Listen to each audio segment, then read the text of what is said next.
Well, the whole world is shut down because of the coronavirus. I must say it's great to finally see the kind of unified, decisive, urgent, costly global action that we need against global warming. It's amazing how immediacy focuses the mind, how things happening now get far more traction than something worse happening in 20 years' time. Everyone everywhere is completely ravenous for even the slightest morsel of entertainment, and that sounds like an opportunity to me to try and do a few different things, like trying to be funny. You, ladies and gentlemen, are the very definition of a captive fucking audience. Could be worse. You could be being offered up as a human sacrifice for the sake of the markets. Oh wait, that's happening too. All hail the invisible hand, almighty dollar, hear my plea. Accept my sacrifice. COVID-19, it's everywhere, all around the world. It has truly gone viral in every sense of the word, including the original. Symptoms include shortness of breath, fever, dry cough, sudden and abrupt shortage of toilet paper, and the sudden realization that electing a bunch of right-wing populists who shun expertise probably wasn't such a good idea. Technocracy never looked so good. Donald Trump is discussing his TV ratings when he should be giving statistics on infections, deaths, survivability, protective equipment and ventilators. But no, lots of people are watching him. That's the most important thing. Still, worth it to trigger the libs, right? Grandma's on a respirator, you're drinking your own piss, and you haven't wiped your ass in 2 weeks, but at least the lefties are upset, right? This virus, Corona, not Trump, dominates the news, and it changes our perceptions of everything. On the plus side, the sports report is a lot shorter, and once again, there were only a handful of survivors. Here's John Frampton with sports. Thanks, Jim. Fuck all. Everything's cancelled. We had a chair race in the newsroom. Karen Frank-Counts won. Back to you, Jim. Thanks, John. Here's Tammy with the weather. Never mind the actual shows, though. Have you tried watching advertising at the moment? I know, in the age of DVRs, you probably don't watch any advertising unless you're really bored, but you should. At least once. While your skin is busy bonding to your couch and you're working on your third chin, take the time to watch one advert. Commercials are like a time capsule from a lost world. This simple white tablet, depicting a half-eaten apple, appears to be a religious totem of some kind. Wealthy people in these stupid ages would purchase multiple copies of these tablets, as often as once or twice a year, and devote hours to them every day in prayer. I find myself staring at these adverts uncomprehending, like a caveman being confronted with an HD TV, an outside context problem, or the lost tribe from beyond Thunderdome. Come hear the tell, the pox eclipse and the Rona. Once upon a time in the olden times there was many peoples, and they would meet to sing and dance and to take magic pictures on their talkie box, all full of people, olds even. They give us their tell from the long ago of a land beyond front door and outside of house. How long ago did you purchase these advertising slots? Why didn't you cancel them? Book your holiday. Unless you're advertising an in-country, door-to-door sterile escort to a luxury self-containment facility, gonna take a pass. This new phone can take 360-degree pictures of concerts that you go to. Not right now, it fucking can't. Come, see this amazing film. How about fuck you? The cinema experience of sticky floors, shouting kids, and teens loudly taking phone calls is not improved, at least not enough, by the presence of a deadly disease to make it worthwhile going. A hot model selling your product? Well, normally I might be interested enough to pay attention, but she didn't wash her hands. Put your tits away and put a mask on, you pox-ridden whore. How long is it going to take before these adverts shift gears and represent the reality we're all going to be living in for months to come? Charmin's new 100-pack for survivalists, gently scented with gunsmoke and disappointment, thick enough to block alpha radiation. Honking great bins full of Huel or Soylent with family-sized shakers. Combination hand sanitizer and lotion. Kill germs, avoid chafing, stave off boredom. It's a win-win. I completed Pornhub, by the way. Achievement unlocked. The public service announcements are already a bit weird, but as things drag on, are we going to see PSAs that shouldn't be necessary? Or laughably obvious YouTube COVID survival tip videos? Did you know that you can drink tap water? Food can be kept and eaten past its shelf life date. Isolation means staying in and not seeing anyone. Yes, even your friends. How do people not know how to cook, to budget? Doesn't anyone else buy more than a week's worth of groceries at a time? Of course, I panic bought a bunch of stuff when a no-deal Brexit looked likely, so I'm kind of laughing now behind my fortress of rice and pasta. I really hope the UK starts running some public information films like its terrifying 1970s ones. Who can forget Lonely Water, The Finishing Line, and of course, Don't Fuck With Electricity, You Little Twat. It would be great to get Samuel L. Jackson narrating, "Did you cough, motherfucker?" and "Wash your goddamn hands." So get on that. This is going to be a defining event for a whole shitload of people, just like 9/11 was. Of course, that means everyone is going to be joking about it. People were making jokes about 9/11 before it was even over. You can bet one of the things going through the mind of one of the Twin Towers jumpers, before his own arse, was a joke about the whole situation. What, too soon? It's 20 years. Don't play coy, you've thought about it, even smirked or sniggered, even if you've acted sanctimonious about it in public. Humans are like that. We like gallows humour, we cope using gallows humour. You take that away and you're taking away people's capacity to cope with and process bad situations. I mean, the memes alone here are priceless. The virus has its own anime mascot, as these things always do. This one's Corona-chan. She's got viral particles for hair buns, Chinese dress, bat wings, a bowl of bat soup. Never mind, it turns out that the virus didn't come from the wet market. The die is cast, the character is made. There we are. You've got this weird prudery around the whole thing, including the ever-lovely Corona-chan. There's people telling others that they're not allowed to cosplay as her. You can't joke about COVID-19, you can't talk about it, you can't even mention the coronavirus on social media without your page, profile or channel getting shadow banned into oblivion. Why? This is a singularly important cultural, economic, social, political, and medical event which everyone is talking about and which it is important to have a historical record of. Yet you can't mention it on YouTube or anywhere else without being demonetized and suppressed. This has led to some rather interesting euphemism and turn of phrase.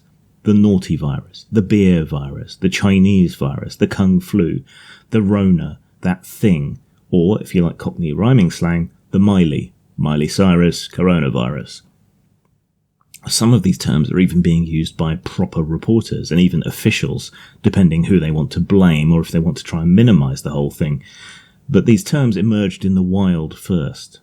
Now, I love a euphemism. I love to euphemism my wife like a metaphor, right in the allegory. Language is a beautiful thing, and not being able to say one thing inevitably leads to an explosion of terms and oblique references to get around that social censure. That said, this is fucking stupid. Everyone knows what you're talking about anyway, and it's a good thing that people want to talk about it. The more we know, the better, right? And it's good to have a historical record that isn't reliant on politicians and corporations. Well, there's exceptions, I suppose. The shadow bans and demonetizations are all about trying to keep a handle on disinformation. Someone always has to ruin it for everyone else, and those are the people who have now tacked on coronavirus to their normal litany of chemtrails, 5G phone networks, flat earth, weather control, and white genocide. I mean, these people are lost anyway. If you're dumb enough to believe the earth is flat, controlling your information intake for you isn't going to help, and it may, well, just feed their delusion. If this wasn't an infectious disease, we should just leave them to it. It's evolution in action. People like this are supposed to remove themselves from the gene pool, but no. they could spread it to other people who aren't profligate wastes of carbon atoms, so we have to be all humanitarian about things. The government, man, they control your internet so you can't see the truth. Open your eyes, sheeple. The lizard men, in league with Chinese communism and the reverse vampires, unleashed this virus to cover the launch and side effects of their 5G mind control technology. The sad part is that's probably not far off what some people believe. It's not stopping the crazies anyway. They have their own sites and they just use a euphemism, which social media's automated systems can't handle. It's amazing that they can detect 2 notes from a pop song on a radio in the background of you ranting about Star Wars, but they can't tell when you're mincing words or being sarcastic, and can't pick up context when you're mocking conspiracy theorists. We've had supercomputers beating chess masters.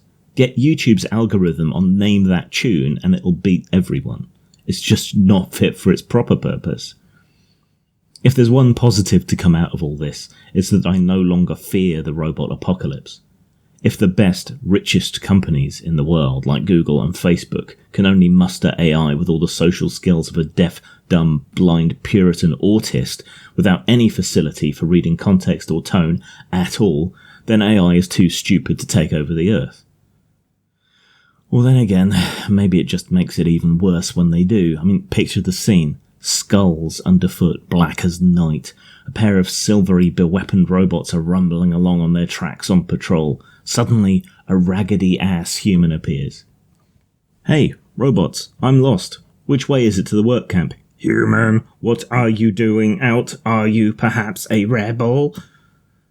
Yeah, sure, I'm a rebel. I just thought I'd leave cover and get your attention for shits and giggles.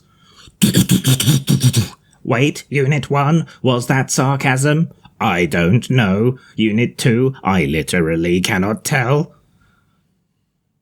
That's funnier if you're a nerd, because my robot voice was that of a Dalek. You see, Daleks aren't robots, they're cybernetic, part biological. They were created by a genius scientist, Davros, as the ultimate mutation of his people, the Khaleds, who were locked in the death throes of an eternal war with their rivals, the Thals. Davros heightened their killer intolerant instincts and married it to a virtually impervious and heavily armed cybernetic combat chassis, creating a new race that would go on to threaten the whole galaxy. So if you're in the know, the joke works on extra levels. I mean, the Cybermen aren't robots either. Oh, shut up, it's not like you have anywhere else to be. Isolation seems to be driving a lot of people crazy. For me, as a writer with crippling social anxiety and depression, nothing much has really changed. Your self-isolation weirdness is my Tuesday, so quit your belly aching. It didn't actually feel that bad until other people started whining about it and failing to cope. Of course, a lot of people aren't following those social isolation orders. They're still going out or protesting the fact that they have to be careful for the sake of other people. Care about other people? In Trump's America? In Brexit Britain? Are you mad? That's not what we voted for. So you've got hipsters still going out, taking social media pics for clout, flouting social distancing regulations, selfies galore. Then you've got the people breaking those restrictions to go to fucking church. Now, much discussion can be had over which is the most stupid or least understandable group between those two, but given that social media followers exist, and God doesn't, I find it pretty obvious. The irony in the church situation is that many of these people will be creationists, yet what they're doing is one of the best examples you can think of natural selection. I want to go to one of these mega churches and stand outside in full hazmat gear with a clipboard. Hello, I was just wondering if you'd considered the effects of disease on natural selection. If you could just answer this question for me? Thanks. Who do you think is more likely to live through an epidemic and have children? Someone who goes to a cramped space filled with people because the invisible man in the sky needs his ass kissed, or someone sane who stays at home?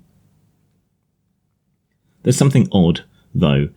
Not having the option to go out and about makes staying in seem oppressive, even if I wouldn't normally go out.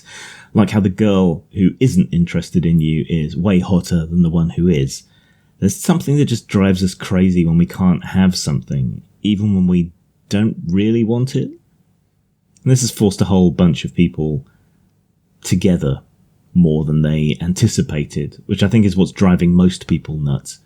There's going to be a lot of children born at the end of all this, and even more divorces, I'm sure. It's also a great time to murder your partner, since nobody's going to raise a stink about them having gone missing or not being seen in months.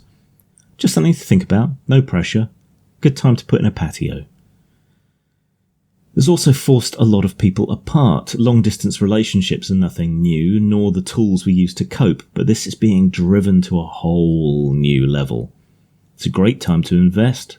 The markets are bottomed out, but the demand and the jobs aren't gone forever. When this is over, everything's going to come roaring back in one form or another, and you should definitely invest. I mean, why should predatory vulture capitalists get all the benefit out of wrecking the economy? I'm going to pour my money into Skype by investing in Microsoft. Now, that might seem crazy to you because those shares are one of the few ones that are kept pretty stable, all things considered, and Skype and similar services are performing well because every motherfucker's at home. But that's exactly why it's such a cunning investment. All over the world, couples are apart. People can't hook up over Tinder or whatever else.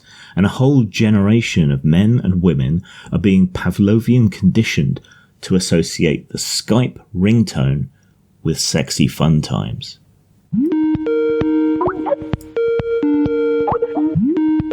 Hello? God damn it, I was nearly there. You couldn't let it ring one more time? Never underestimate the selling power of sex. Never. Zang.